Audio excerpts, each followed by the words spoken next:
Sebelum penghakiman besar, semua orang berdiri dalam satu barisan. Lalu dari sisi kiri, terdengar suara gemuruh yang mengerikan, membuat semua orang gemetar ketakutan. Jahanam. Api neraka muncul dengan segala kemarahan dan kekuatannya, membara dengan keserakahan. Karena di hadapannya berdiri para penindas dan pendosa berat yang telah melakukan kejahatan mengerikan, mengingkari Allah dan para nabinya, serta menghina orang beriman dan membunuh ratusan orang tak bersalah. Membeku ketakutan, mereka hanya bisa menatap tanpa daya. Dan di sisi kanan, Jannah mulai menampakkan diri dengan segala keindahan dan kemegahannya. Mereka yang beriman pada Allah dan mengikuti para nabinya di dunia, menunggu dengan penuh sukacita. Dalam perjalanan menuju pengadilanmu, kau menyaksikan pemandangan mengejutkan. Seekor domba di dunia pernah menanduk domba betina yang sedang hamil, hingga menyebabkan keguguran.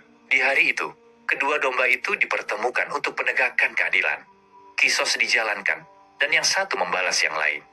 Pada saat itulah kau benar-benar sadar. Bahkan hal-hal terkecil sekalipun yang kau anggap remeh akan dimintai pertanggungjawaban. Barang siapa mengerjakan kebaikan seberat zarah, dia akan melihat balasannya. Dan barang siapa mengerjakan kejahatan seberat zarah, dia akan melihat balasannya. Kini setiap orang diberikan buku catatan amalnya. Penduduk surga menerimanya dari sebelah kanan, sementara penghuni neraka menerimanya dari kiri atau dari belakang. Orang yang bukunya diberikan dari kanan disebut ashabul yamin, orang-orang golongan kanan. Sementara yang kitabnya diberikan dari kiri atau dari belakang disebut ashabus shimal, orang-orang golongan kiri. Dan diletakkanlah kitab catatan amal. Lalu engkau akan melihat orang yang berdosa merasa ketakutan terhadap apa yang tertulis di dalamnya. Dan mereka berkata, betapa celaka kami. Kitab apakah ini? Tidak ada yang tertinggal. Yang kecil dan yang besar melainkan tercatat semuanya. Dan mereka dapati semua apa yang telah mereka kerjakan tertulis.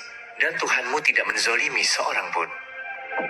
Andai saja dulu aku tidak pernah mengikuti bujukan setan. Ampunilah diriku.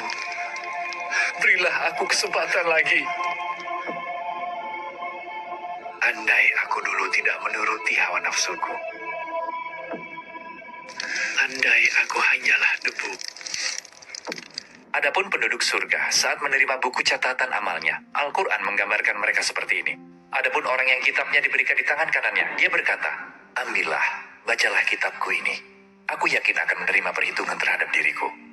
Maka orang itu berada dalam kehidupan yang diridhoi. Di hari yang mengerikan itu, bukankah penting untuk menjauhi yang haram, agar bisa merasakan ketentraman dan kebahagiaan itu, meski penuh kengerian, yang dituntut darimu di hari itu, sesungguhnya sederhana, setelah hidup singkat ini, yang tak ada artinya dibanding kehidupan kekal akhirat. Jauhilah yang haram, sebab